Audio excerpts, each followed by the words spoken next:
받으실 하나님 말씀은 레위기 7장 37절로 38절까지 말씀이 되겠습니다. 레위기 7장 37절 38절 말씀 우리 다 함께 합독하시겠습니다. 이는 번제와 소제와 속죄제와 속건제와 위임식과 화목제의 규례라. 여호와께서 시내 광야에서 이스라엘 자손에게 그 예물을 여호와께 드리라 명령하신 날에 시내 산에서 이같이 모세에게 명령하셨더라. 아멘. 이 시간 특별 찬양이 있겠습니다. 할렐루야. 할렐루야. 네, 감사합니다. 오늘 저희가 이제 구속 시리즈 제 12권 상권에 나와 있는 내용을 가지고서 오늘 두 강의를 이번 세미나를 통해서 진행하려고 합니다. 특별히 저희가 신앙인으로서 한 가지 생각할 것은 신앙생활을 하면서 본질을 지키는 것이 되게 어렵다는 거예요. 제가 예를 들어서 말씀을 드리면요, 요즘에 이렇게 헬스장에서 운동하는 분들 많잖아요. 헬스장에서 운동하시는 분들이 대부분 시작은 다 건강을 위해서, 또 뭔가 이렇게 몸에 살이 많이 붙었으니까 좀 이렇게 살로 다이어트하고 그런 의식을 가지고 이제 운동을 시작을 합니다. 근데 문제는 그 운동의 본질이 하면 할수록 해쳐집니다. 그러니 어떤 분은 뭐 주사나 약 같은 걸 쓰기도 하고, 또 어떤 분은 운동에 완전히 중독이 되는 경우도 있어요. 그러면은 몸이 역삼각형 정도가 아니라 거의 이 역삼각형이 튀어나올 것 같아요. 그래서 키만큼 어깨가 넓어지면서 맞는 옷이 없어지는 그런 상황들이 만들어집니다. 제가 이런 얘기를 드린 것은 저희가 당연히 신앙인으로서 주일마다 예배를 드립니다. 근데 예배를 드릴 때도 이 예배의 본질이 무엇인지를 잊어버리게 되면은 마치 운동을 할 때 이 운동의 본질을 망각하는 것처럼 예배가 이상한 방향으로 변질될 수가 있다라는 거죠. 그래서 우리가 이번에 이 세미나를 통해서 우리가 드리는 예배의 본질이 무엇인지, 그리고 하나님께 나아가는 길이 어떻게 우리가 나아가게 되는지 이 시간에 같이 은혜를 나누고자 하는데요. 우리가 이사야 59장 1절부터 3절까지 말씀을 보면은 저희가 예배를 드려야 되는 필요성과 이 예배의 본질과 관련해서 다음과 같이 말씀하고 있습니다. 하나님의 손이 짧아서 구원을 못하시는 것도 아니고, 하나님께서 우리의 외침을 듣지 못하시는 것이 아니다. 오직 죄로 말미암아 하나님과 우리 사이에 거리가 생기고 장벽이 생겼다라고 말씀을 하고 있습니다. 아담이 창조받았을 때만 해도 하나님께 언제든지 얼마든지 나아갈 수 있고, 하나님 생각이 곧 아담의 생각입니다. 그래서 이걸 제일 잘 보여주는 것이 만물의 소유권을 가지고 있는 가장 큰 행위가 뭐냐? 성경을 보면은 만물을 다스릴 수 있는 가장 큰 소유권이 이름을 짓는 것으로 나와요. 성경에 나오는 이름은 단순한 이름, 그냥 명칭이 아닙니다. 그래서 이름이 곧 그 존재 자체를 가리킵니다. 우리가 성경을 보면은 독특한 표현들이 하나님을 찬양한다라고 하면 되는데 하나님의 이름을 찬양하라, 내가 하나님의 이름에 영광을 돌린다, 이런 표현들이 나오죠. 이는 다 이름이라는 말이 하나님과 동일한 의미를 가지고 있어요. 그래서 그 이름은 그 존재 본질을 그대로 가지고 오는 겁니다. 그 성경에 보면은 야곱이 태어날 때부터 하여간 범상치 않았잖아요. 그리고 야곱의 삶을 봐도 장자권을 노리고 범상치가 않았잖아요. 그러니 그 야곱에 대해서 에서가 막 이야기하기를 그 이름이 야곱이라고 하는 것이 마땅하지 않습니까? 그가 나를, 히브리어로 보면 나를 야케브 했으므로, 나에게 사기쳤으므로 그 이름을 이야코프라고 하는 것이 맞지 않습니까? 이름이랑 본질이 똑같다는 거예요. 그렇다면은 이 아담에게 하나님이 주신 그 권세가 뭐냐? 죄 짓기 전에 아담에게는 만물의 이름을 짓는 권위가 있었어요. 그건 그냥 만물 앞에 이렇게 부르자, 그냥 명칭 짓는 것이 아니라 그 본질을 갖다가 꿰뚫고 하나님의 생각에 적합한 대로 이름을 지어가는 거예요. 그런데 한 가지 재밌는 것은 에베소서 2장에서는 만물에게 이름을 주신 아버지께 우리가 비노니라고 고백을 합니다. 분명히 창세기에서는 아담이 이름을 지었는데 에베소서로 오니까 하나님이 이름을 지으셨대요. 그거는 성경에 잘못 기록한 것이 아니라 아담이 이름을 지었지만 하나님의 생각과 100% 일치하는 겁니다. 그게 원래 사람의 본질이고 본성이었습니다. 근데 죄로 말미암아 아담이 하나님에 대한 모든 것을 잊어버리고 전적으로 타락하고 말았습니다. 분명히 아담이 무슨 영화에 나오는 기억상실증처럼 하나님이 누구신지를 잊어버린 게 아니에요. 하나님에 대한 기억은 그대로 가지고 있어요. 그런데 그 하나님이 어떤 분인지가 죄를 범하는 순간에 완전히 끊어지고 말았습니다. 그래서 나를 지으시고 나를 다스리시는 분인 것을 바로 직전까지 깨닫고 있다가 죄 짓는 순간에 하나님이 아담에게 아담아 네가 어디 있느냐? 아담이 하나님 제가 죄 짓고 무서워가지고 나무 뒤에 숨었습니다. 성경에는 안 나와 있지만 그 의미는 저 어디 있는지 못 찾으셨죠? 모르셨죠? 라는 거예요. 하나님이 무소부재하시고 전능하신 것을 순식간에 잊어버리고 죄로 말미암아 거리가 나버린 겁니다. 자, 이 상황 가운데서 하나님께 다시 나아가는 길이 뭐냐? 이것이 12권 상권의 주제입니다. 바로 이것이 제사와 율법책이라는 두 가지 주제를 통해서 하나님께 나아가는 방법이 회복되어가는 과정이 이 12권 상권에서 기록되어 있는 이야기입니다. 그래서 우리가 이 두 가지, 제사는 오늘날 예배로 완성이 되었고 율법책은 오늘날 성경으로 완성이 되었죠. 그래서 이 둘을 우리가 오늘 1, 2강을 통해 가지고 살펴보면서 우리가 온전히 아버지 앞으로 다시 나아가는 복된 역사가 있기를 간절히 바라겠습니다. 자, 우리 먼저 첫 번째로 은혜 언약의 표징에 대해서 살펴보겠습니다. 책 제목이기도 하죠.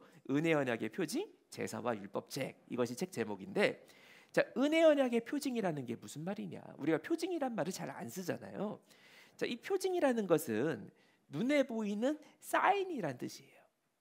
그런데 그냥 표징이 아니라 은혜 언약의 표징입니다. 자, 은혜 언약이라는 것은 뭐냐? 받을 만한 자격이 있어서 받으면은 대가입니다. 그러나 받을 만한 자격이 없는 자에게 주시는 것이 은혜입니다. 그래서 하나님께서 죄짓고 하나님과 사이가 단절되어 버린 아담에게 아담이 먼저 하나님 내가 너무 답답하니까 나에게 돌아와 주세요. 그러니 찾아오신 게 아니라 아담은 지가 지금 뭐가 잘못됐는지도 몰라요. 근데 그 상황에서 하나님이 먼저 찾아오셔서 약속을 해주시는 것이 바로 언약, 그것도 은혜 언약입니다. 근데 이 은혜 언약 사건이 성경에 수많이 기록이 되어 있는데 그 기록들에는 다 세 가지 공통적으로 나오는 표현들이 있어요. 그래서 이것을 가리켜 은혜 언약의 공식이다, 언약 공식이라고 신학적으로 이야기를 합니다. 자, 이 은혜 언약의 공식 세 가지 제가 이제 화면에 띄워놨는데요. 첫 번째로 나는 너와 내 자손의 하나님이 된다. 거리가 나서고 이제 완전히 단절되어 있는 관계에서 먼저 하나님께서 나는 너의 하나님이다라고 선언을 하시는 거예요. 그래서 이거를 저희가 좀 유식하고 있는 용어로 세 글자로 압축하면은 나 네 거. 하나님이 나 네 거야 자신을 주시는 겁니다. 그리고 여기서부터 관계가 시작이 됩니다. 저희가 뭐 명동거리, 사람 많은 거리, 제가 어제 경주에 와서 황리단 길거리 사람 많이 있는데 거기서 누가 두통이 있어가지고 머리가 아파요. 지나가는 사람이 두통이 있어요. 그럼 제가 아이고 어떡하나 저 사람 두통이 있어갖고 어떡하나 가갖고 약 사와가지고 먹이고 하나요? 안 하는 이유가 뭐냐? 저랑 아무런 관계가 없는 사람이기 때문이에요. 관계가 없을 때는 서로 교제가 있을 수가 없습니다. 그런데 먼저 하나님이 우리 찾아오셔가지고 나 네 거야 라고 하는 순간에 관계가 시작이 되는 거죠. 근데 이것은 필연적으로 두 번째, 나는 네 거니까 너는 내 백성이 된다. 그래서 이 두 번째를 또 유식한 말로 하면은 나 네 거, 너 내 거. 그래서 하나님이 나 네 거니까 너 내 거다. 이제 서로 간의 소유가 됐어요. 그리고 우리가 나 네 거, 너 내 거, 이거 약간 좀 알콩달콩한 남녀 간의 이야기 같잖아요. 아니, 둘이서 계속 나 네 거, 너 내 거 서로 막 닭살 돋게 이야기하다가 그리고 평생 각자 집에 살면은 그건 얼마나 답답해요. 저희가 옆에서 봐도 나 네 거, 너 내 거 서로 막 알콩달콩이 잘 어울리면은 언젠가 결혼하고 한 집에 살겠죠. 그래서 하나님께서 내가 너희 가운데 함께 거한다. 이것이 언약 공식의 세 번째 결론에 해당하는 말씀입니다. 그래서 이것을 에스겔 36장 28절 보니까 이 세 가지가 다 나오죠. 내가 너희 열조에게 준 땅에 너희가 거하여 내 백성이 되고 나는 너희 하나님이 되리라. 이 언약 공식마다 이 세 가지가 계속 반복되고 있는 것을 볼 수가 있습니다. 그래서 이것을 우리가 조직 신학적으로 이야기하면은 하나님께서 먼저 나 네 거다 라고 말씀하시는 순간에 우리가 모르고 있다가 하나님이 나 네 거 하는 순간에 우리 소속이 하나님으로 옮겨집니다. 이것을 가리켜 우리가 소명 또는 중생이라고 이야기를 하죠. 그리고 너는 내 백성이 된다. 하나님의 백성이니까 우리가 대한민국 국민이면은 대한민국의 법을 지켜나가야 되잖아요. 마찬가지로 하나님의 백성이니까 하나님의 법을 지키는 존재가 됩니다. 그래서 하나님의 말씀의 법을 지키다 보니까 제 죄악된 속성이 하나 둘씩 벗겨나가기 시작해요. 이것을 우리가 신학적으로는 성화라고 하죠. 그리고 하나님께서 내가 너희 가운데 함께 거한다. 근데 잠깐 거하는 게 아니라 주일날 하나님이 함께 거하시다가 집에 와서 소파에 들어 누워서 드라마 볼 때는 안 계시고 그런 게 아니라 24시간 화장실 갈 때든 어디 갈 때든 늘 함께 계시고 하나님만 함께 계시는 게 아니라 우리도 24시간 내내 하나님의 함께 하심을 잊어버리지 않는 세계, 천국 세계의 완성을 가리켜 우리가 영화라고 하죠. 그래서 이 세 가지 언약 공식에서 우리가 알고 있는 구원의 서정의 전 과정이 발견되는 걸 볼 수가 있습니다.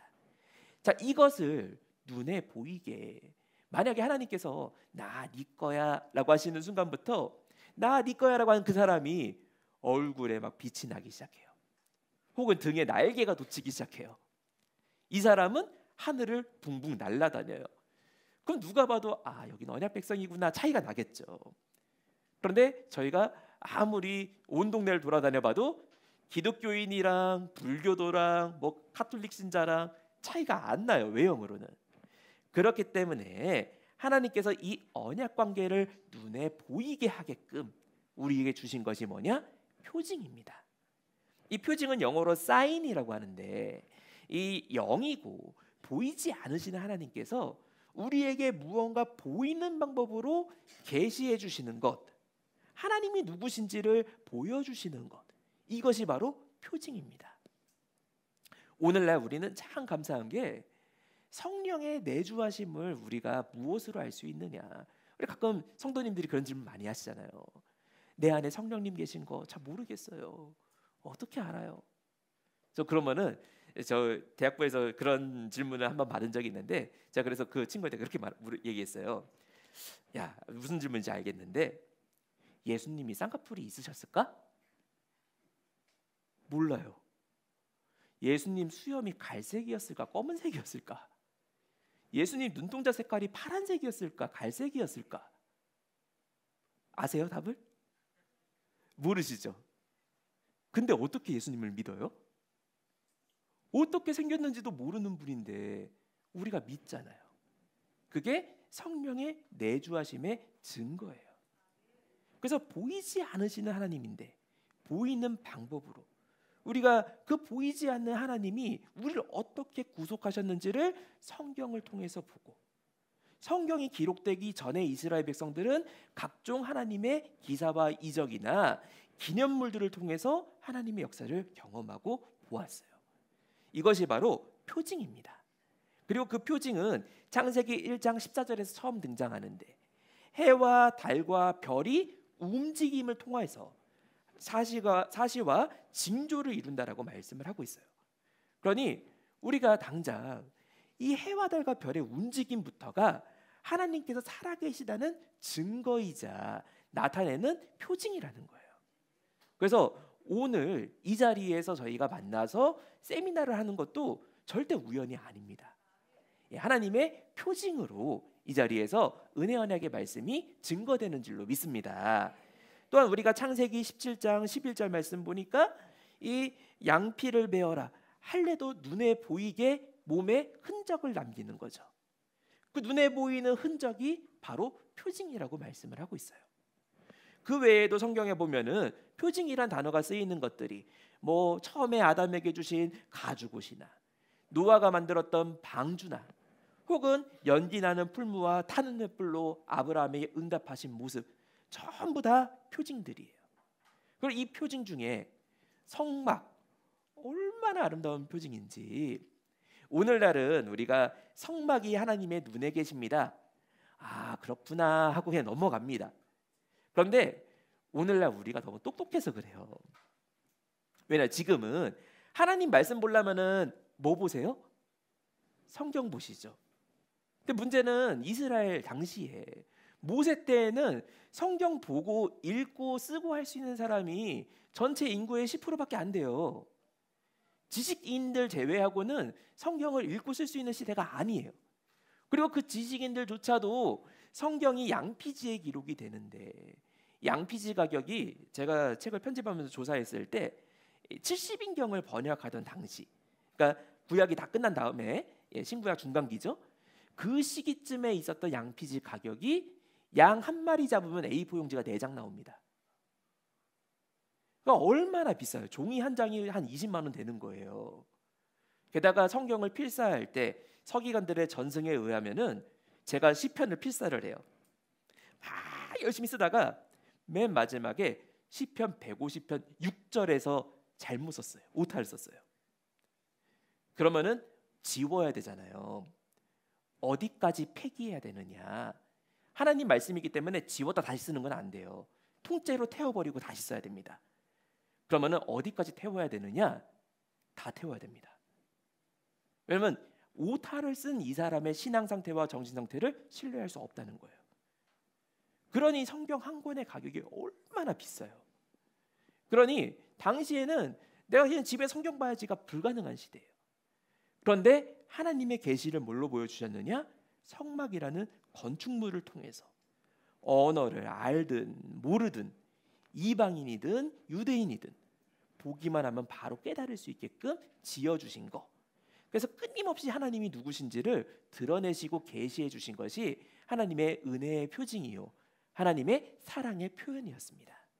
그래서 이 표징의 절정으로 주어진 것을 우리가 세 가지를 보자면은 성막, 그리고 제사, 마지막으로 율법책입니다. 성막을 제가 앞서 설명했다면은 제사는, 저도 사실 제사에 대해서 이 12권 상권이 나오기 전까지는 그냥 구약 때 예배 방법 정도로만 생각을 했습니다. 그런데 이 구속 시리즈 12권의 저자 되시는 박윤신 목사님께서는 이 성막에서 드려지는 제사법이야말로 예수 그리스도의 오시는 길을 가장 완벽하게 보여주는 설계도면이자 안내서였다라고 표현을 하십니다. 왜 그렇게 표현을 했느냐? 만약에 제사법이 없었어요. 오늘날 우리처럼 모여가지고 설교 듣고 기도하고 끝났다고 예배 방식이 그랬다고 가정을 합시다. 예수님께서 이 땅에 오셔서 십자가에 달려 돌아가신 의미가 무엇인지를 아무도 알 수 없어요. 기독교인들조차도 예수님이 십자가 달려 죽으신 게 하나님이 어떻게 죽으실 수 있냐, 하나님이 힘이 약하셨구나 오해합니다. 그래서 이 죄를 다 이 희생짐승이 전부 걸머지고서 나 대신에 죽음으로써 내가 죄사함을 얻는 그 규례를 2000년 동안 가르치신 거예요. 그리고 그 2000년의 가르침이 있었기 때문에 후에 예수님께서 십자가에 달려서 죽으셨을 때 우리의 죄가 사함받았다는 것을 비로소 온 백성이 깨달을 수가 있었다는 거죠. 그리고 그 모든 내용들이 어떻게 하나님의 구속 경륜을 따라 흘러왔는지가 율법책에 기록이 되었습니다. 자, 우리가 이제 두 번째로 하나님의 부르심에 대해서 보도록 하겠습니다. 자, 우리가 오늘 이제 중점적으로 볼 책은 레위기입니다. 이 레위기, 사실 성경을 읽을 때 저희도 참 읽기 힘든 책이 레위기죠. 뭐 짐승을 잡아라, 태워라, 뭐 찔러라, 뭐 계속 너무 읽기 어려운 부분들이 나오는데, 자, 우리가 출애굽기와 이 레위기의 연결 관계를 보면은 레위기가 너무너무 은혜로운 책이라는 것이 나타납니다. 자, 우리가 출애굽기 25장 8절 9절 말씀 보니까 아까 은혜 언약의 실현이죠. 하나님께서 내가 그들 가운데 거할 성소를 너희가 지어라. 그래서 열심히 지었어요. 하나님 말씀 순종해서 성막을 다 짓고 조립이 끝난 다음에 뭐라고 기록되어 있느냐? 내가 너희 가운데 함께 거한다. 그러니 우리도 그 앞으로 나아가야 되잖아요. 그래서 모세가 하나님께 나아가려고 하는데 성막을 다 짓고 들어가려고 하니까 35절에 출애굽기 40장 35절 말씀 보니까 모세가 회막에 들어갈 수 없었으니, 회막에 들어갔으니가 아니라 회막에 들어갈 수가 없었다라고 말씀하고 있습니다. 그러니 굉장히 당황스러운 상황이죠. 하나님이 너희 가운데 함께 거한다. 너 이제 나에게로 와라. 가려고 하니까 오지 마라. 오라고 부르셨는데 갈 수가 없어요. 이 어려운 모순 관계, 여기서 레위기가 시작이 됩니다. 그래서 히브리어로 레위기를 보면은 와이크라, 또 이 발음에 따라서 히브리어 그 바브를 V로도 있고 W로도 읽죠. 공부하신 뭐 독일에서 공부했느냐 미국에서 공부했느냐 따라서 이렇게 발음이 좀 달라지는데, 어쨌든 와이크라, 저는 개인적으로 강의할 때는 그 와이크라라는 표현을 많이 씁니다. 저희 책에는 바이크라로 이제 표기를 해놨고요. 와이크라라고 쓰는 이유가, 제가 이렇게 강의 때 쓰는 이유가 뭐냐, 저희 그 목사님 중에 한 분이 또 이런 표현을 쓰셨는데 이게 기억이 딱 남더라고요. 하나님께서 야, 레위기는 무슨 책이냐? 야, 내 앞에 와 있거라. 부르신 거예요. 와 있거라. 그래서 레위기의 첫 마디가 와 있거라. 그래서 여기 여호와께서 회막에서 모세를 부르시고 회막에 들어갈 수 없었던, 그 성막에 들어갈 수 없었던 모세에게 너 나에게 와 있거라.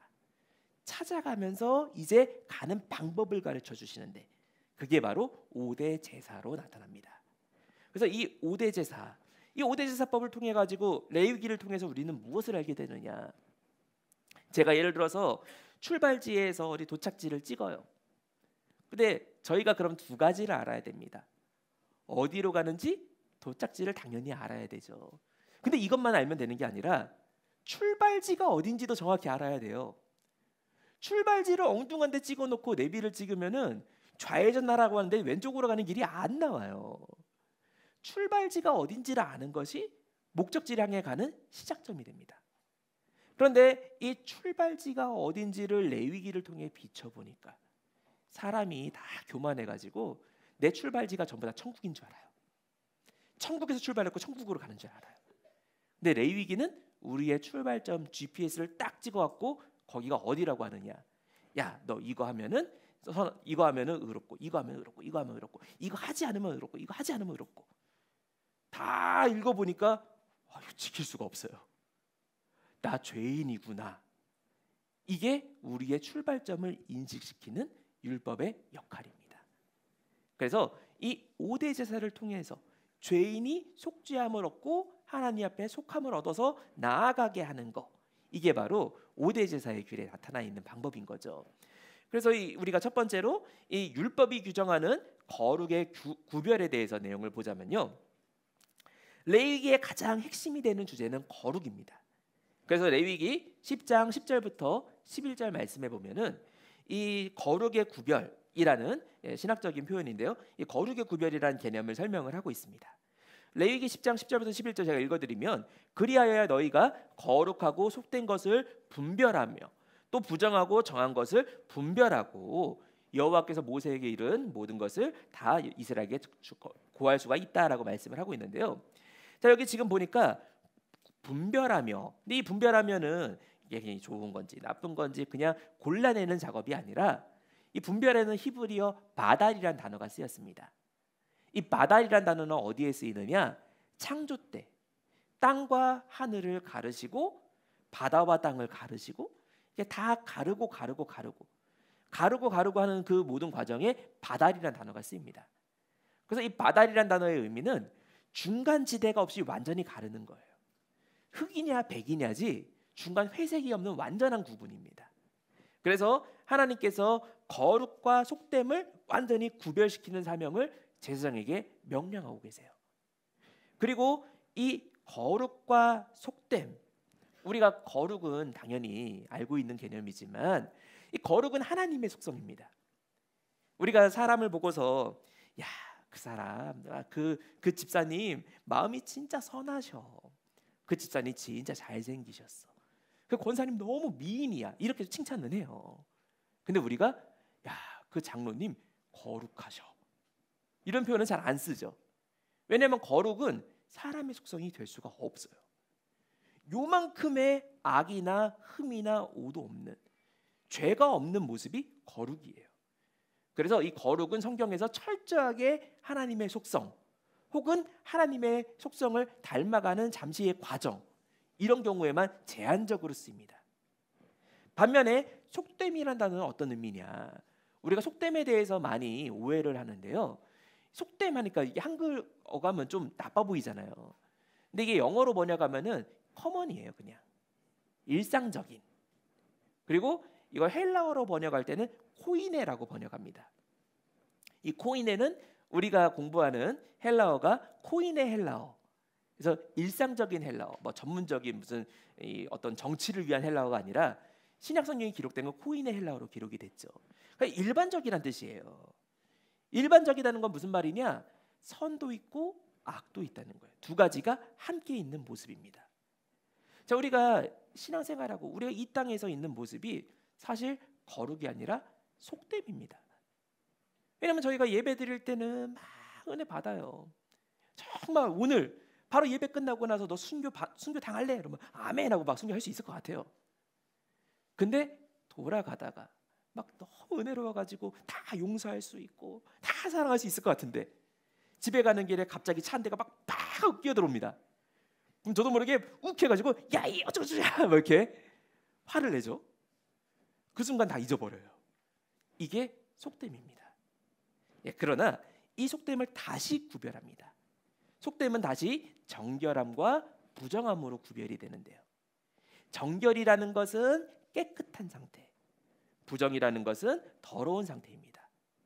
그리고 이 두 가지를 완전히 구별해가지고 부정함을 계속해서 속하고 없애버리고 그리고 정결함만 남아가지고 마침내 거룩에 이르는 과정, 이 거룩한 길이 바로 레위기를 통해서 나타나 있다는 거죠. 그래서 우리가 레위기를 읽을 때는 야 그냥 이거 레위기 옛날에 다 지난 이야기, 다 끝난 이야기 이렇게 읽으면은 레위기의 의미를 전혀 알 수가 없어요. 레위기는 우리의 신앙생활의 본질이 되는 이야기를 미리 증거하고 있는 책입니다. 그래서 제가 이 이야기할 때마다 저희 교수님들 이야기를 가끔 하는데 제가 학교 다닐 때, 신학교 다닐 때 총신대 교수님들, 구약 교수님들하고 신약 교수님들하고 사이가 좀 안 좋으셨어요. 그래서 맨날 구약 교수님들이 성경 순서대로 구신약이라고 불러야지 왜 신구약이라고 부르냐고 막 그렇게 이야기하시면서 저도 구약 전공이라 막 그렇게 이야기를 하셨었는데 그래서 이 구약 교수님들이 신약 교수님들을 막 뭐라고 할 때는 뭐라고 하시느냐? 너희는 근본도 없는 것들이라고. 그 신약 교수님들이 반박을 합니다. 뭐라고 하시느냐? 너희는 답도 없는 것들이라고. 그런데 근본만 있어도 안 되고 답만 있어도 안 돼요. 두 가지가 함께 가야죠.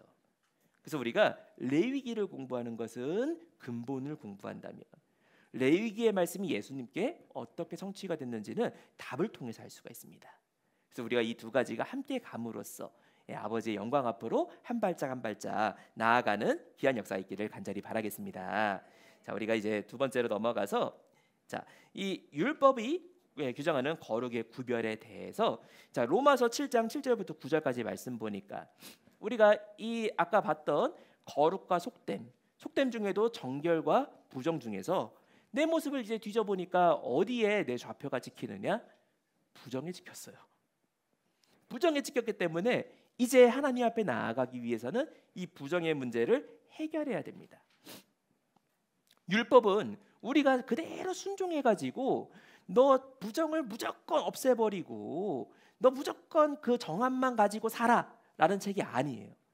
우리의 상태를 율법으로 쫙 스캔해 보니까 부정이 드러나게 하는 역할입니다. 그리고 그것을 드러냈을 때 내가 열심히 해가지고 그것을 이겨내는 것이 아니라 하나님께, 하나님 당신이 저 구원한다고 말씀하셨는데 제가 제 자신을 보니까 너무 부정합니다. 어찌합니까? 그때 하나님께서 찾아오심으로 우리를 속해 주시는 것이 하나님의 구원의 방법입니다. 이것을 레위기에서는 미리 세 가지로 말씀을 합니다. 레위기에 나오는 정결의 방법은 먼저 물로 씻어서 정결케 하는 것, 그리고 두 번째로 불로 살라서 정결케 하는 것, 세 번째로 피로 속해서 정결케 하는 것. 이 세 가지가 제사와 정결 규례에 계속해서 등장하고 있는 것들을 볼 수가 있어요. 자, 물로 씻는다.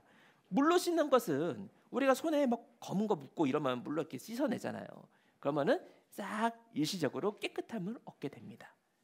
그러나 문제는 또 더러워지죠. 다시 장난치면은 금방 손이 또 더러워져요. 그래서 그보다 더 성경에서 더 한 가지 방법으로 말씀하고 있는 것은 불로 태워서 정결케 한다고 이야기를 해요. 우리 하나님께서는 우리의 모든 부정과 죄악을 불살라 버리시고 소멸시키시는, 성경에서 말하는 불로 정결케 한다는 것은 근본을 태워버린다는 거거든요. 그래서 죄악의 근본을 살라버리는 불의 은혜를 말씀하고 있습니다. 그리고 여기서만 끝나는 것이 아니라 마지막 레위기 17장 11절 말씀 볼 때 피로 정결케 한다. 이건 뭐냐? 이미 더러워요. 더러운데 물로 그냥 툭툭 해갖고 나 몰라, 마치 빌라도 마냥 손 씻고 나가지고 나는 아무 상관없어. 상관이 있거든요. 그래서 이 내 죄악의 책임을 묻는, 나 대신에 죄의 삭신 사망의 값을 누군가 받는 거, 이것이 바로 피로 속하는 과정입니다. 그래서 레위기 17장 11절 말씀에서는 왜 희생제사를 드리는지를 말씀하고 있습니다. 죄는 제가 지었어요. 제가 죄를 졌으니까 제가 죽어야 돼요. 로마서 6장 23절 말씀에 죄가 많으면 죽고 죄가 적으면 안 죽는 게 아니에요. 죄가 요만큼이라도 있으면 99.99999점이 맞아도 0.00001 때문에 죽는 것이 사람이에요. 그런데 아무 잘못 없는 그냥 풀만 뜯어먹고 있던 양이 저 대신에 죽어요. 그러면은 제 죄가 덮어집니다. 이것을 속함이라고 이야기를 하죠. 그래서 누구도 속함 없이 구원 얻을 수가 없기 때문에 불교에서는 목탁 두드리고 무슨 108번 절하고 이러면서 스스로 구원받는 길을 찾아가잖아요. 근데 그 길의 끝에 구원이 있느냐? 없어요. 성경은 대속의 은혜 없이는 구원으로 나아갈 수 없다는 것을 분명하게 말씀을 하고 있습니다. 그래서 이 물과 불과 피, 이 세 가지가 제사에도 다 사용이 됩니다. 자, 우리가 번제만 대표적으로 제가 설명을 드리면요, 번제물을 잡는데 번제물을 죽여가지고 피를 흘려요. 근데 거기서만 끝나는 게 아니라 그 번제물을 이제 태울 거예요. 태울 거면 그냥 태우면 되잖아요. 태우기 전에 레위기 1장 9절 말씀 보니까 내장과 정강이를 물로 씻어야 된대요. 여기 말하는 내장, 대창, 곱창 맛있죠. 근데 그 대창 곱창은 깨끗하게 세척해서 우리가 구워 먹는 거고, 여기 말하는 내장은 방금 전까지 살아있던 양의 내장, 소의 내장이에요. 속에 배설물이 가득하고 냄새가 진동하는 제일 더러운 부위입니다. 그리고 여기 정강이, 이 허벅지 위쪽을 이야기하는데, 이 정강이는 이 짐승들이, 이 소나 양 같은 짐승들이 이렇게 배설물을 이렇게 뿌릴 때 얘네가 꼬리로 막 흔들어 가지고 그걸 다 흩뜨려놔요. 그래야 이 어떤 포식자들이 그런 향을 맡고 쫓아오지를 못하기 때문에 꼬리로 막 흔들어서 다 이게 흩뜨려놔요. 그러니까 여기 이 엉덩이 쪽에, 허벅다리 쪽에 다 그 배설물이 눌러붙어 가지고 악취가 제일 진동하는 자리입니다. 근데 그 두 군데를 그냥 태우는 것이 아니라 먼저 물로 씻어야 돼요. 그러니까 우리 생각에는 어차피 태울 건데 뭐하러 물로 씻고 또 태우냐, 이중적으로 번거롭게. 근데 하나님께서는 물도 있어야 되고 불도 있어야 되고 그리고 피도 있어야 된다. 이 세 가지를 말씀하시기 위해서 물로 씻는 과정을 번제에도 꼭 있게끔 말씀하셨습니다. 그래서 이 물과 피 이것은 신약에서 어떻게 완성되느냐? 신약 성경에 가니까 하나님께서 예수 그리스도에 대해 말씀하시기를, 하나님의 구원 사역에 대해서 말씀하시기를 예수님은 물과 피로 임하신 분이래요. 물이라고 한다면은 생명의 근본이 되는 거죠. 생명의 근본이 되고 우리를 살게 하는 첫 번째가 바로 물이에요. 그래서 이 물은 성부 하나님이 계획하신 자들에게 흘러가기 때문에 물은 성부 하나님의 구원 사역을 의미합니다. 그리고 불은 우리가 불같은 성령님이라고 하죠. 혀에 불같이 성령의 임재가 시작이 됩니다. 불은 우리 속에 있는 죄악을 살라버리는 역할을 해요. 물로 한번 깨끗하게 씻겨졌지만 여전히 죄악의 찌꺼기가 남아서 자꾸 나를 죄악된 속성으로 끌고 가요. 그게 성령의 불이 내 안에 내주함심으로써 다 태워버리죠. 그래서 이 불은 성령의 은혜를 상징합니다. 마지막 피, 바로 예수 그리스도의 십자가 대속사역을 상징하는 거죠. 이 삼위일체 하나님 중에 한 분만 구원하시는 사역을 담당하시는 게 아니라 구원의 역사는 삼위 하나님의 공동사역인 것을 성경에서 말씀을 하고 있습니다. 그래서 삼위일체이신 하나님이 우리를 한 뜻으로 구원하신다는 거, 이게 바로 성경에서 구약에서부터 이미 예고해가지고 신약에서 완성되는 개념인 것을 성경은 분명하게 증거하고 있죠. 그러니 레위기는 더 이상 우리에게 옛날 이야기 어려운 책이 되어서는 안 됩니다. 우리가 이제 세 번째로 우리가 하나님께 나아가는 길, 제사를 통해서 나아가죠. 이 제사 방법이 세 가지가 이제 제사 방법 5가지가 성경에 나와 있는데, 우리가 레위기 1장부터 7장까지는 이 5대 제사에 대한 말씀이 주어져 있습니다. 그리고 이 5대 제사에서 계속해서 반복되는 것은 부르시고 가라사대 하면서 계속해서 하나님께서 모세에게 너 이래서 내가 이 말씀을 전해주는 거야 라는 것을 주지시켜 줍니다. 그리고 이제 8장 이하를 보니까 5대 제사에 대한 규례를 다 주시고 나서 그럼 바로 제사를 드릴 수 있느냐? 제사를 드리려면은 일단 제사장이 있어야 돼요. 제물도 있어야 돼요. 제사인도 있어야 되고 또 한 가지 필요한 게 뭐냐? 제사법이 있어야 돼요. 우리도 재판을 하려면 판사가 있어야 되고 원고가 있어야 되고 피고가 있어야 되고, 근데 거기서 끝나는 게 아니라 제일 먼저 기준이 되는 법이 있어야 되죠. 마찬가지로 제사에도 이 제사장이 있어야지만 제사가 진행이 될 수가 있습니다. 그래서 레위기 8장부터 10장까지의 제사장의 위임식과 취임식, 그리고 취임식 당일날 있었던 이야기가 여기 기록이 되어 있습니다. 근데 이제 문제는 이 취임식 때 영광스럽게 제사장이 세워졌음에도 불구하고 그날 범죄가 또 일어납니다. 나답과 아비후에 의한 범죄가 바로 그날 일어나게 되죠. 그래서 성경에서는 이 부정의 문제를 해결할 수 있는 방법이 무엇이냐, 이것을 다시 11장부터 27장까지 길게 이야기를 하고 있어요.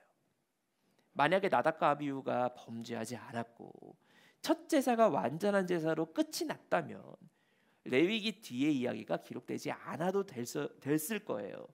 그러나 제사에도 불구하고 범죄하는 사람이기 때문에 우리가 어떻게 살아야지만 성결한 삶이 유지가 되는지를 성경에서 말씀을 하고 있습니다. 자, 그럼 우리가 이 제사에 대해서 4가지 방법을 소개하고 이제 5대 제사 규례로 넘어갈 건데요. 자, 제사를 드릴 때는 이 4가지 방법이 쓰입니다. 먼저 화제, 우리가 잘 알고 있듯이 태우는 제사죠. 태워가지고 연기가 하늘로 쭉 올라가는 것이 하나님께 드린다라는 의미를 가지고 있어요. 물론 그 이방 족속들에도 제사를 태워가지고 드리는 경우들이 많이 있어요. 그런데 여기서는 태워서 연기에 집중을 하는데, 우리가 보다 본질적으로 집중할 것은 태워버리면은 남는 것이 있나요, 없나요? 없어요. 다 드린다가 이 화제의 가장 중요한 핵심적인 요소입니다. 내 것을 남겨놓지 않고 다 드리는 거예요. 그러니까 우리가 예배를 드릴 때도 예배 때도 내 것을 남겨놓고 예배 드릴 때가 많죠. 예배 자리 딱 앉아가지고 아멘 하고 이렇게 막 응답하면서도 속으로 야 끝나고 오늘 뭐 먹어야지, 오늘 끝나고 누구 만나야지, 내 정신 세계를 아직 남겨놓고 예배 드리는 거예요. 이거는 화제가 온전히 드려지는 것이 아니라는 거죠. 그리고 우리가 그 뒤에 전제, 이 전제는 뭐냐? 포도주나 물 같은 것을 부어서 드리는 거예요. 땅에다가 다 부어버리는 것이 전제입니다. 근데 이거 왜 땅에다 붓느냐? 이것도 화지랑 똑같은 의미예요. 땅에 물을 다 부어버리고 포도주를 다 부어버리면은 다시 주워서 담을 수가 없습니다. 내 것을 완전히 포기하고 다 드립니다라는 의미예요. 그래서 우리가 다윗의 세용사 이야기를 보면은 다윗 왕이 참 한 가지죠. 전쟁터에서 야 내가 목마르다, 물 먹고 싶다. 근데 그냥 물도 아니고 꼭 삼다수여야 된다. 저 베들레헴 내 고향에 있는 물이 그렇게 맛있는데 또 꼭 베들레헴 물이어야 된다. 그러니까 세용사가 블레셋군을 뚫고 들어갔어요. 뚫고서 목숨을 걸고 물 구하러 간 다음에, 아니 가는 건 그렇다 쳐요. 올 때는 그 물을 또 가지고 와야 되잖아요. 오늘날처럼 페트병에 담는 것도 아니고 물 뚜껑도 없는데 그거 흘리지 않게 조심조심하면서 와야 되는데 적군과 싸워가지고 그 물을 가지고 왔어요. 이거 얼마나 감동적이에요. 그럼 여기서 드라마나 소설이라면 이제 다윗이 그 물을 딱 받아갖고 야 너무 고맙다, 물 쫙 마시고 무슨 광고 나오는 모델처럼 물 마시고 캬 하면서 이렇게 돼야 되는데 다윗이 어떻게 하느냐? 그 물을 전부 땅에 쏟아버립니다. 그러니까 제가 세용사 입장에서는 얼마나 황당하겠어요. 목숨 걸고 갔다 왔는데. 근데 다윗이 뭐라고 고백하느냐? 이 세용사의 물은 나에게 준 물이 아니라 하나님께 드리는 물입니다. 다윗에게 최대의 표현이었어요. 세용사가 아무도 서운해하지 않았어요. 다 은혜를 받았습니다. 최고의 것을 최고의 하나님께 돌려드린 겁니다. 이게 바로 전제의 모습인 것을 설명하고 있죠. 자, 그럼 이 세 번째와 네 번째, 거제와 요제. 이거는 뭐냐? 거제는 위로 들었다가 아래로 내렸다가, 위로 들었다가 아래로 내렸다가. 그래서 제사를 드릴 때는 하나님께 드리는 몫이 있고, 일부는 제사장이 취하고, 또 때로는 제사인이 가져가기도 해요. 근데 이것을 그냥 받는 것이 아니라 거제나 요제를 먼저 드립니다. 이건 무슨 의미냐? 이 하나님 목 드렸으니까 이건 제 겁니다. 이게 아니라 그 분배받는 목조차도 이것도 하나님 것입니다. 드리고 하나님이 저에게 주셨습니다. 내리고 그리고 다시 들어서 하나님께 드립니다. 또 하나님이 저에게 주셨습니다. 이게 바로 거제입니다. 그래서 이게 거제, 요제 사실 헷갈리거든요. 그래서 거제 저는 거중기로 이렇게 생각을 합니다. 거중기 이렇게 들어 올리죠. 자, 그럼 요제는 뭐냐? 요제는 앞뒤로, 앞으로 하나님께 드립니다. 다시 땡기면서 저에게 주셨습니다. 앞으로 다시 하나님께 드립니다. 저에게 주셨습니다. 그래서 그럼 이 요제는 뭘로 외워야 되느냐? 제가 뭐 이게 좀 외우기 쉽게 말을 붙이려고 그랬는데 도저히 없더라고요. 그래서 그냥 요래 흔든다. 네, 이렇게 이야기를 합니다. 그래서 앞뒤로 이렇게 요래 흔들어 갖고 드리는 것이 바로 요제입니다. 그래서 이렇게 네 가지 방식으로 제사를 드리게 되는데요. 자, 이 네 가지 방식으로 5대 제사가 어떻게 기록이 돼 있느냐? 자, 우리가 5대 제사를 아주 자세하게 들어가기에는 저희가 이제 두 강의만 가지고는 이제 시간적으로 불가능하니까 또 그거는 나중에 아카데미 통해 가지고 저희가 진행을 하도록 하고요. 오늘은 이 5대 제사 각 제사별로 가장 핵심이 되는 부분이 뭔지를 공부할 겁니다. 그래서 이 5대 제사에 공통적으로 저희가 꼭 봐야 되는 요소들이 있어요. 먼저 이 희생 제물은 항상 생축으로 드려야 됩니다. 생축이라는 것이 히브리어로 보면은 베헤마라고 돼 있는데 이 베헤마는 그냥 짐승이 아니라 소유권을 가지고 있는 짐승이에요. 꼭 내 소유인 짐승으로 드려야 됩니다. 그러니까 지나가다가 제가 야생 야생 비둘기 야생으로 돼 있는 염소 잡아가지고 하나님께 드릴 수가 없다라는 거예요. 반드시 소유가 저에게 있어야지만 하나님께 드릴 수가 있습니다. 이건 무슨 말이냐? 이 제물과 제가 이따가 안수를 통해서 하나로 연합할 거예요. 하나가 될 거예요, 둘이. 근데 남의 어디서 굴러먹었는지 모르는, 흠이 있는지도 없는지도 모르는 희한한 양 가지고 와서 하나님께 드릴 수 없다라는 거예요. 이것은 조금 더 구속사적으로 보면은 언약 관계 안에서 하나님이 나 네 거, 너 내 거, 서로의 소유 관계 안에서만 예배 행위가 성립될 수 있다라는 것을 의미합니다. 그리고 우리가 밑에 있는 제사인과 제사장의 역할 분담이 이루어진다는 거. 그래서 레위기를 읽으면서 이 부분이 제사인이 하는 거냐, 제사장이 하는 거냐 구별해서 저희가 읽어야 되고요. 그다음에 안수 여부와 안수의 동작. 히브리어로 보면은 안수한다라고 돼 있는데 손을 의미하는 야드가 단수로 쓰일 때도 있고 복수로 쓰일 때도 있어요. 정확히는 쌍수로 쓰이죠. 쌍수라는 건 두 가지를 이야기합니다. 그래서 한 손으로 안수할 때도 있고 양손으로 안수할 때도 있어요. 그래서 이 둘이 어떻게 쓰이느냐를 저희가 꼭 체크를 해야 되고요. 그리고 이제 네 번째 보니까 하나님께 드리는 목, 제사장의 목, 제사인의 목 각각이 어떤 것인지를 저희가 구분을 해야 되고, 마지막으로 하나님이 연락하셨다라는 표현이 있느냐 없느냐. 속건제의 경우에는 하나님께서 연락하신다는 표현이 없습니다. 그러면 속건제는 하나님이 안 받으시는 제사냐? 그게 아니라 속건제는 성격이 달라요. 다른 제사는 하나님이 제사를 흠양하시고 연락하시는 제사이지만, 속건제는 내가 죄를 지어서 책임을 묻는 제사예요. 그래서 여기에는 이 양은 하나님께 나를 속하는 양이 아니라 내 죄를 인정하는 양이기 때문에 하나님께 연락하셨다 이런 표현이 들어가 있지 않습니다. 그래서 이런 다섯 가지 중요한 요소를 저희가 먼저 보고요. 각각의 저희가 5대 제사들을 살펴보자면요. 첫 번째로 이제 번제입니다. 자, 번제는 이 5대 제사의 첫 번째 제사이자 대표가 되는 제사이죠. 이 번제하면은 우리가 제일 흔히 생각하는 것은 다 태워 드린다. 이거를 이제 번제의 가장 큰 의미를 생각을 합니다.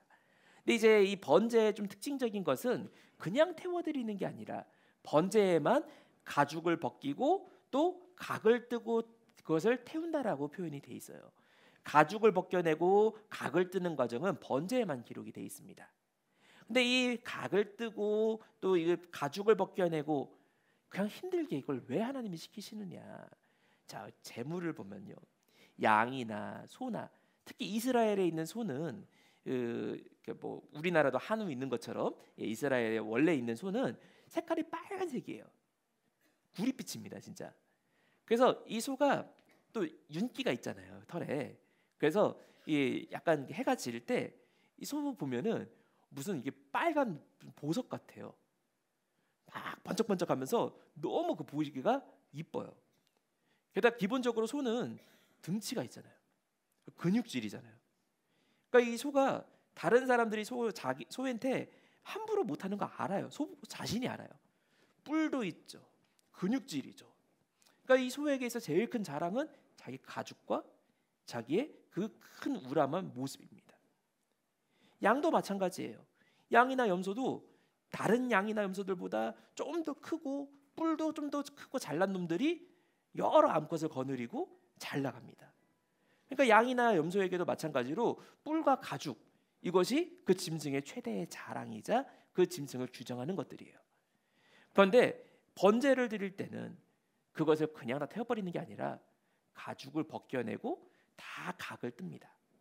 각을 뜬다는 것을 히브리어 원문과 유대인들의 그 탈무드 전승을 보면은 유대인들은 이것을 관절과 관절 사이를 끊어낸다라는 표현을 써요.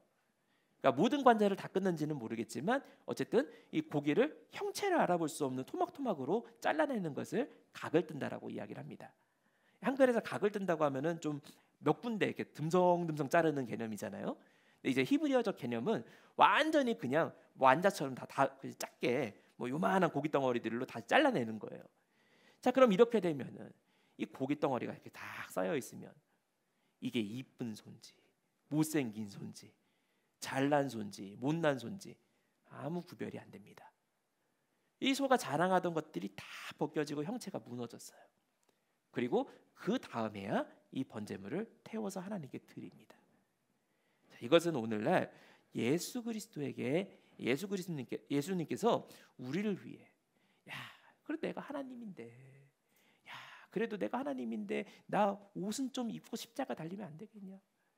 이거 가시면류관은 좀 너무하지 않냐? 그런 거 하나 없이 완전히 자신을 포기하시고 다 내어주신 이 십자가의 모습을 그리고 있는 것이 바로 이 번제의 모습입니다.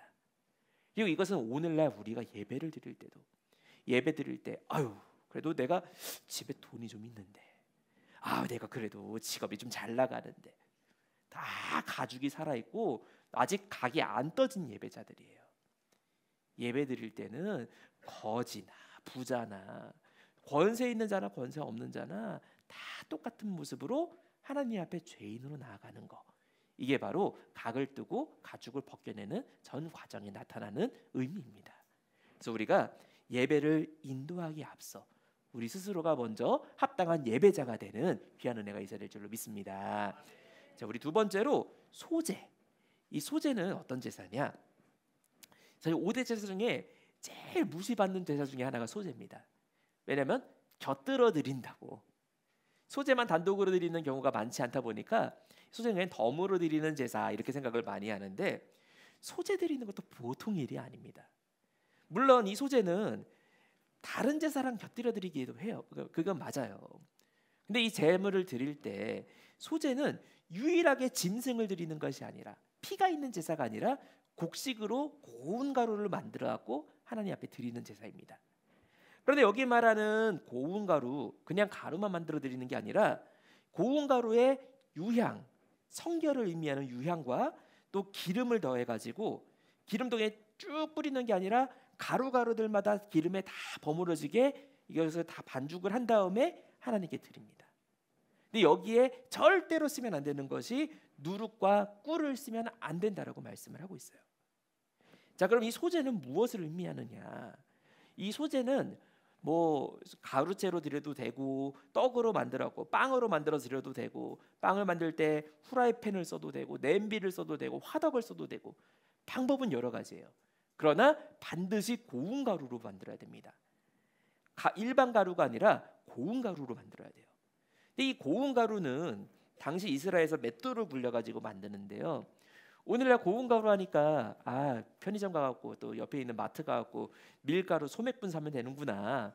그 아시죠? 그 밀가루도 중력분, 소맥분 그 다 다른 거 아시죠? 그래서 이 가루 작은 거 사면 되는구나. 근데 그거는 공장에서 사는 거고, 이때는 맷돌로 굴려서 만들어야 됩니다. 그럼 맷돌을 얼마나 굴렸을까요? 이게 다행히 고증이 있어요. 당시에 이 맷돌을 가지고 굴려서도 테스트를 해보고 그런 기록들을 봐서도 나오는데, 맷돌을 하루에 평균 한 가족 먹을 고운 가루를 만들기 위해서 맷돌을 그 집에 있는 아낙네가 몇 시간을 굴리느냐? 하루에 약 11시간에서 13시간을 굴립니다. 그래서 이스라엘의 기본적으로 마을마다 나는 소리에 대해서 맷돌 가는 소리라고 표현을 해요. 하루 종일 가는 거예요, 맷돌을. 우리 생각처럼 맷돌 잠깐 갈고서 먹는 게 아닙니다. 그러니까 고운 가루를 하나님께 드린다. 13시간을 계속 갈아가지고 만든 결과물을 하나님께 드리는 거예요. 그러니 이 소제는 하나님 앞에 충성과 감사, 성결을 의미합니다. 근데 여기에 절대 넣어서 안 되는 것이 누룩과 꿀이에요. 자, 누룩은 뭘 의미하느냐? 누룩에는 부풀리는 성질이 있어요.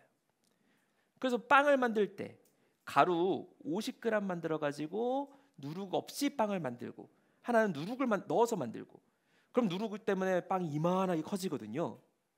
그럼 이만하게 커진 빵을 먹으면 제가 배가 이만큼 부르고, 이게 누룩 없어 갖고 조그만한 빵 먹으면은 배가 이만큼밖에 안 부르느냐? 똑같습니다. 누룩 때문에 팽창해서 이게 커진 거지 실제로 더 이만큼 양이 많은 건 아니에요.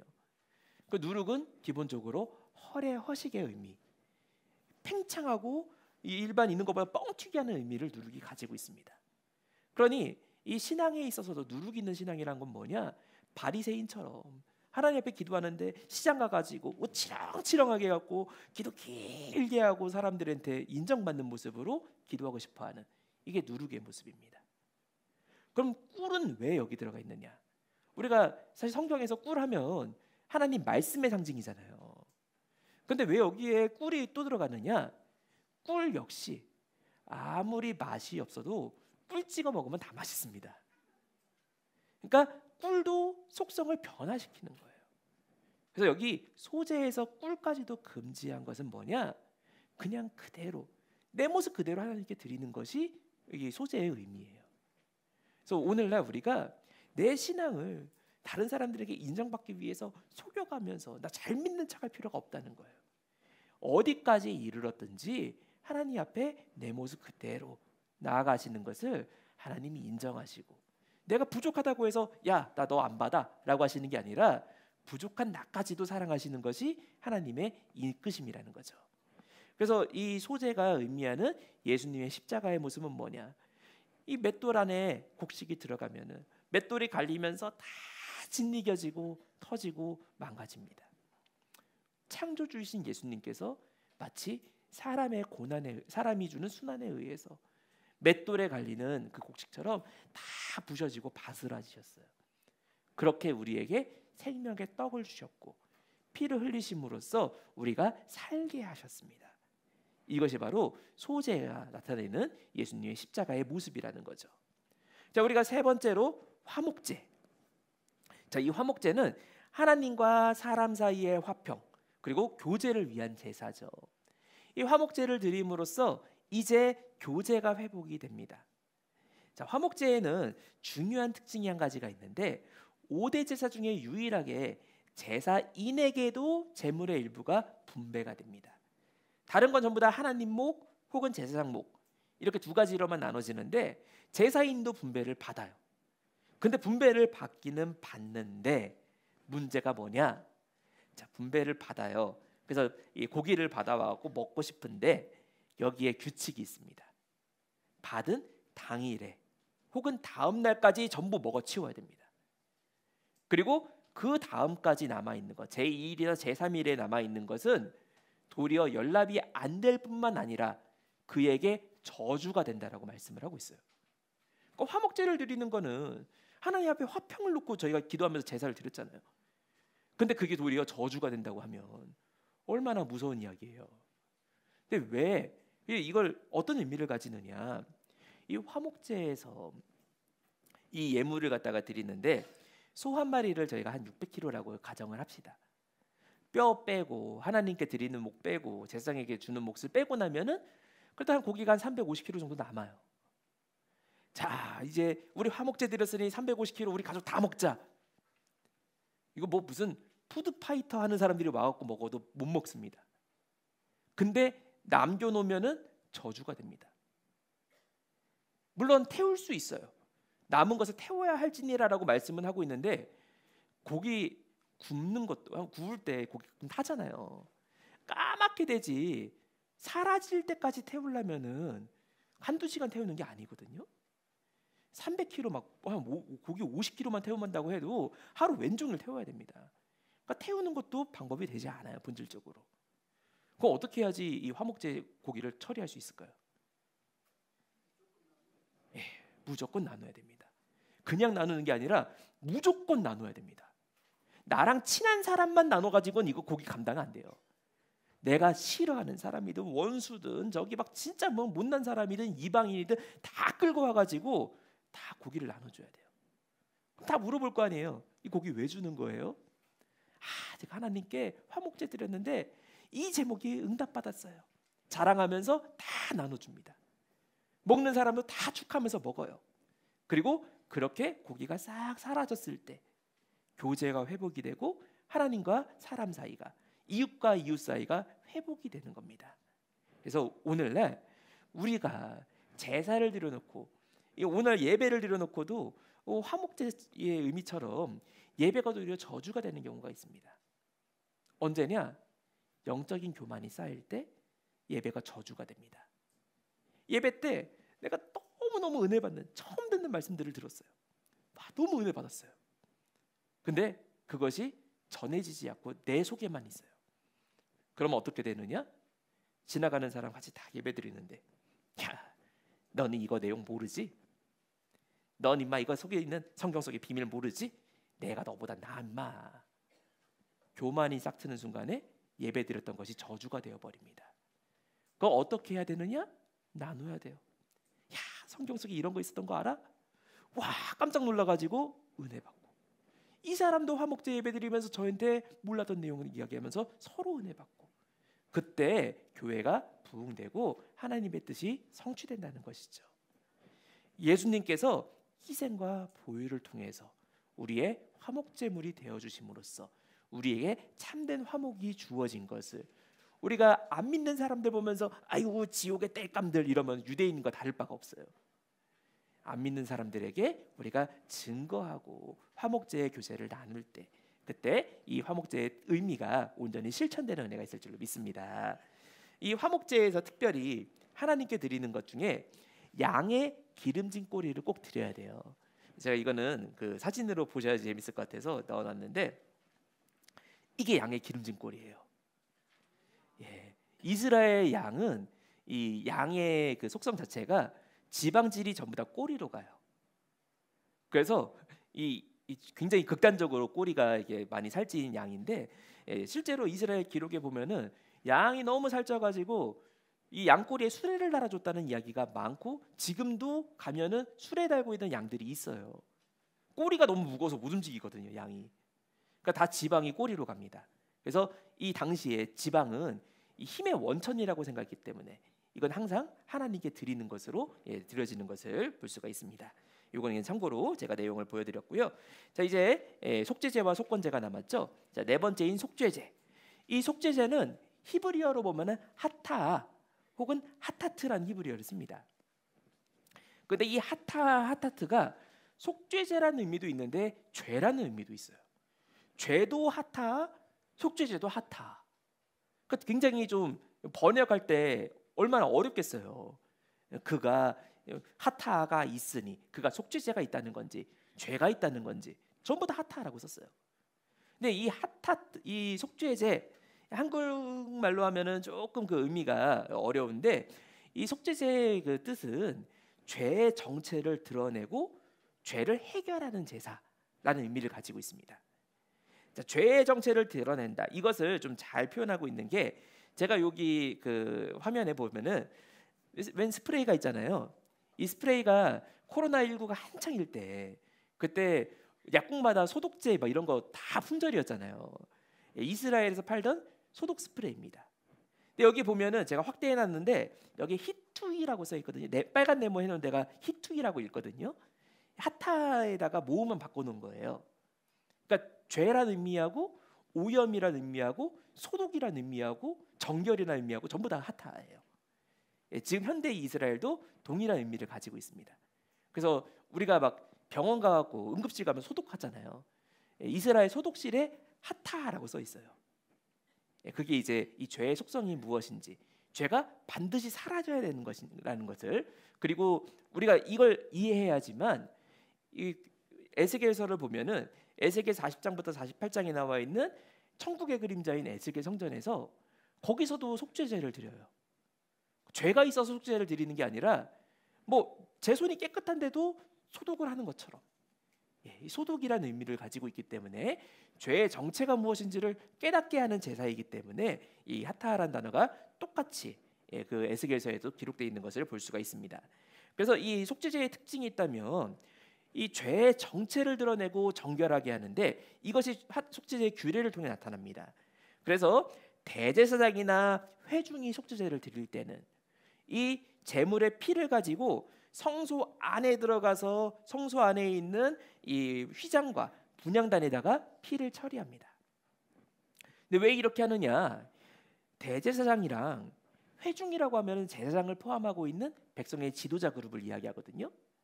그러니까 이 회중 중에는 제사장들이 있으니까 이 사람들은 전부 다 성소 안에 들어가는 사람들이잖아요. 그러니까 이들이 들어갔던 자리들이 다 더러워졌다는 거예요.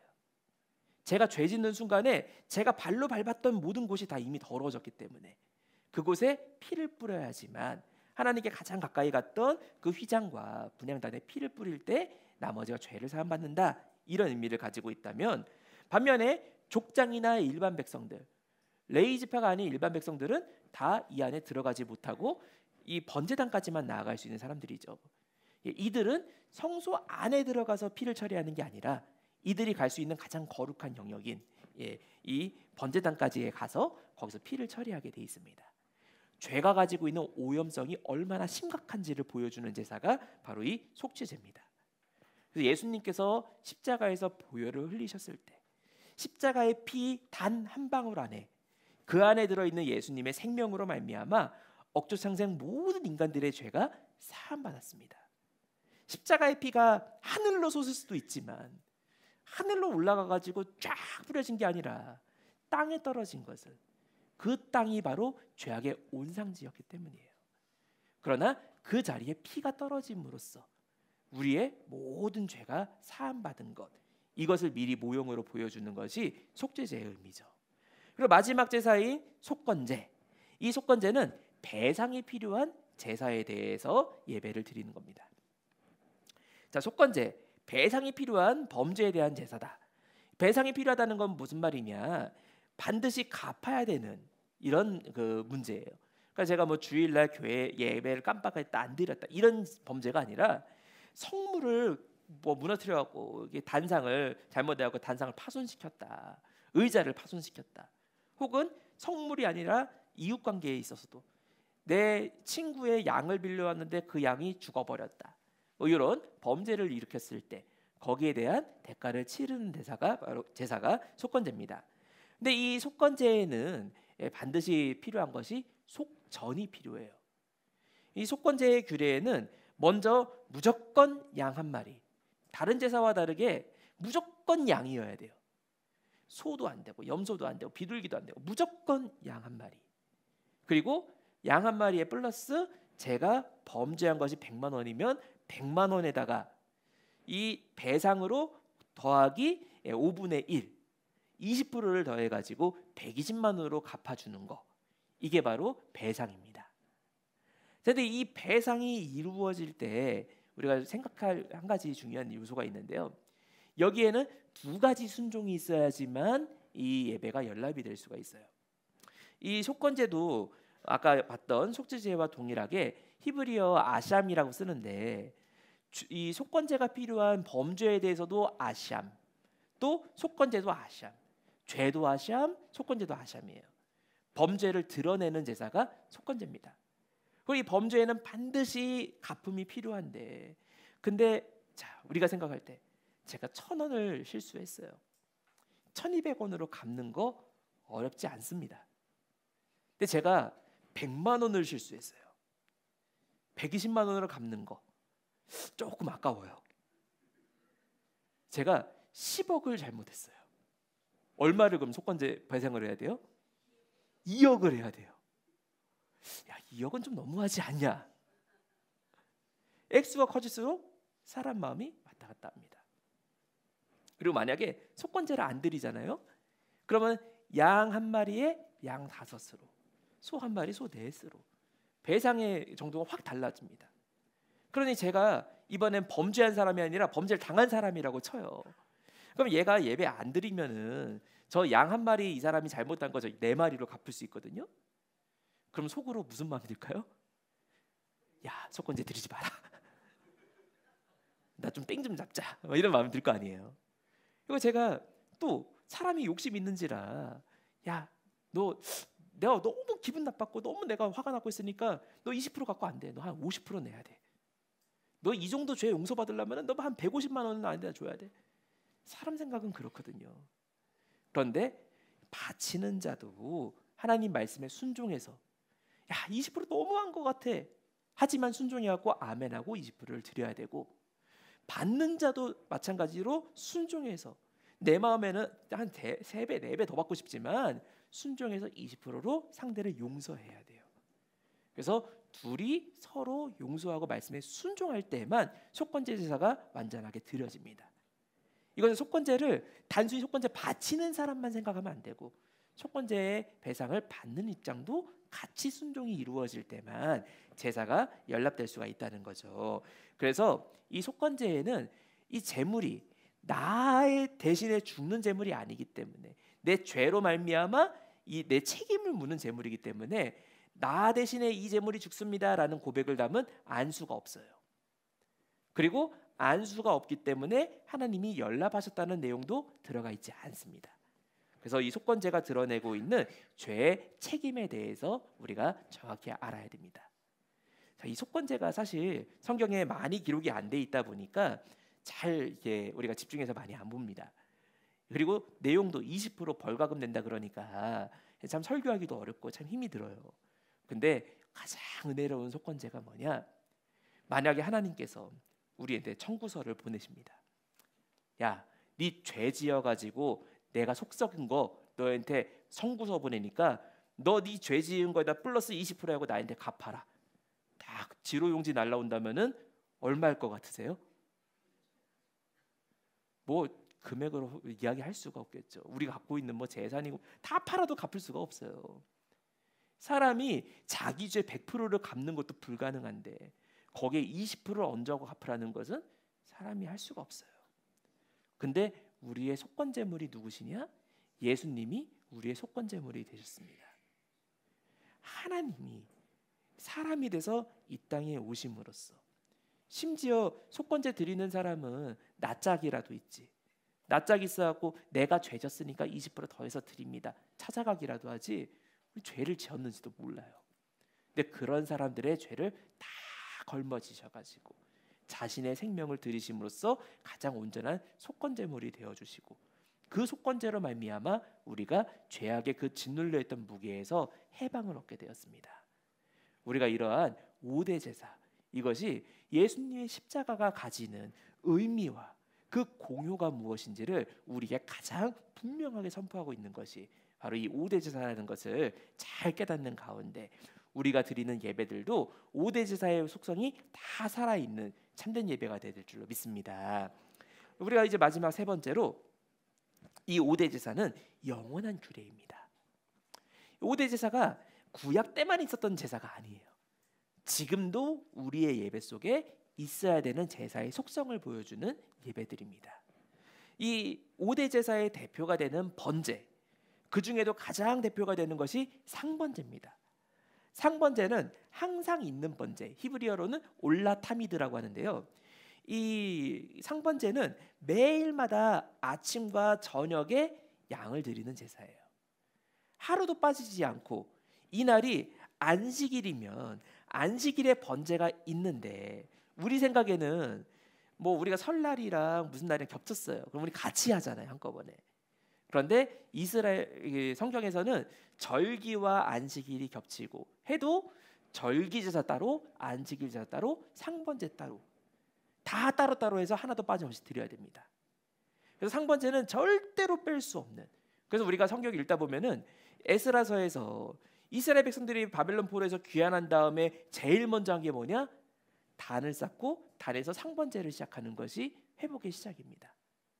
그러니까 뭐 아무것도 없고 지금 뭐 성전도 아무것도 없는데 단 지대도 없고 지금 아무것도 없는 상황에서 단부터 쌓고 제사부터 회복을 합니다. 이게 바로 제사가 가지는 성격인데요. 자, 이 상번제가 이 에스겔 성전에서 아까 천국 모형이라 말씀드렸죠. 천국 모형인 에스겔 성전에서도 상번제가 나옵니다. 근데 달라집니다. 분명히 성경 계속해서 상번제는 아침에 드리고 저녁에 드리고 아침에 드리고 저녁에 드리고 계속 그렇게 드려왔는데 에스겔이 봤던 이상 속에 이 하늘에 있는 이 에스겔 성전에서는 상번제가 아침마다만 드립니다. 그럼 하나님께서 야, 하루에 2번 드리니라 수고했다. 이제 밤에는 좀 쉬어라 하시는 게 아니라 왜 아침에만 있을까요? 거기는 밤이 없는 세계이기 때문이에요. 상번제는 우리가 그 나라 가서도 드리는 제사입니다. 그러나 거기에는 밤이 없습니다. 그래서 요한계시록 22장 5절에 분명히 다시 밤이 없겠고라고 말씀하고 있는 걸 볼 수가 있죠. 이 박윤신 목사님께서 누가 이렇게 질문을 했어요. 저희가 천국 가면 뭐 합니까? 천국 가면은 이 땅에서처럼 맛있는 거 있습니까? 천국 가면 이 땅에서 있는 것처럼 어디 수영장 가고 놀이공원 가고 할 수가 있습니까? 뭐 합니까? 여쭤봤습니다. 뭐라고 답하셨느냐? 예배 드린다고. 그러니까 은혜를 받으면서도 인간적인 아쉬움이 있어요. 그래서 저희가 신년 예배 드리면 박유신 목사님이 거의 신년 예배 때 보통 설교하시면 막 2시간 반, 3시간 이렇게 설교하셨거든요. 전국에서 다 오고 제일 중요한 예배니까 뭐 엄청 길어요. 그러면 저희가 은혜를 받으면서도 화장실도 가고 싶고 배도 고프고 막 덥기도 하고. 근데 그 뭐라고 더 뒤에 뭐 덧붙이셨느냐? 근데 그 나라에서 예배에는 없는 것들이 있대요.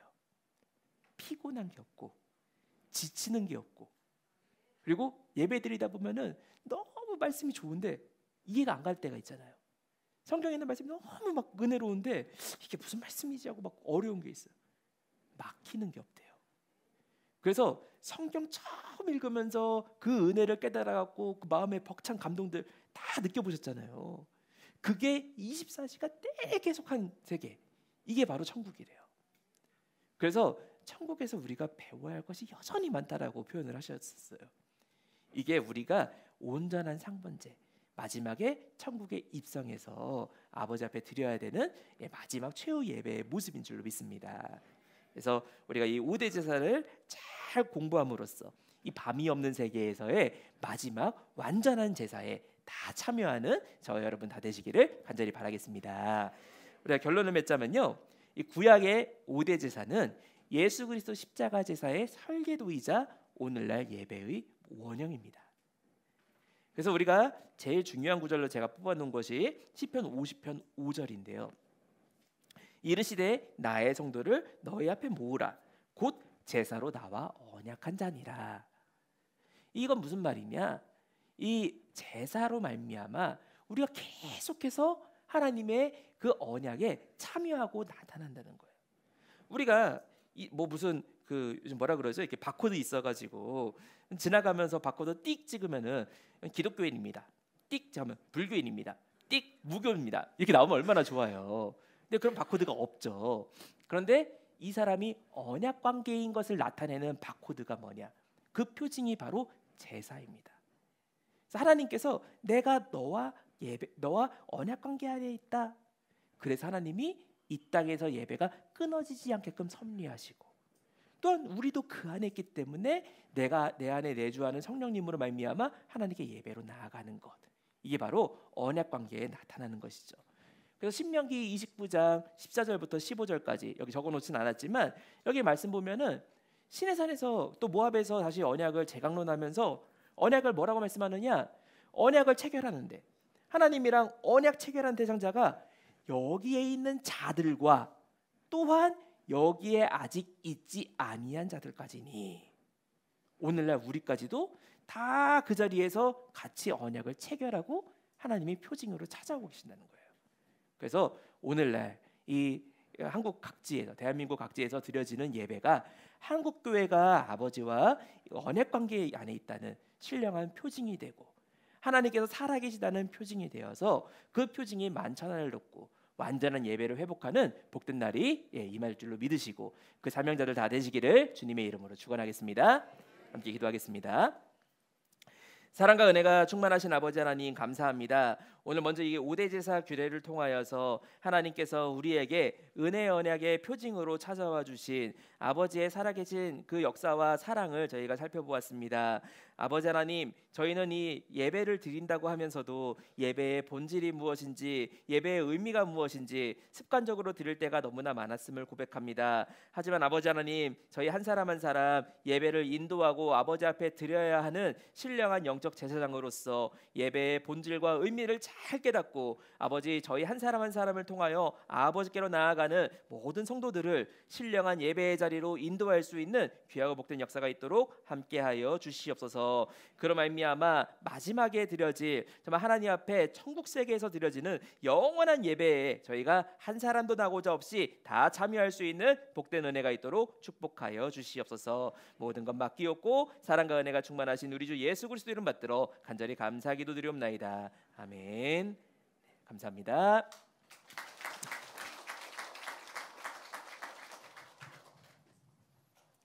큰 은혜 받으신 줄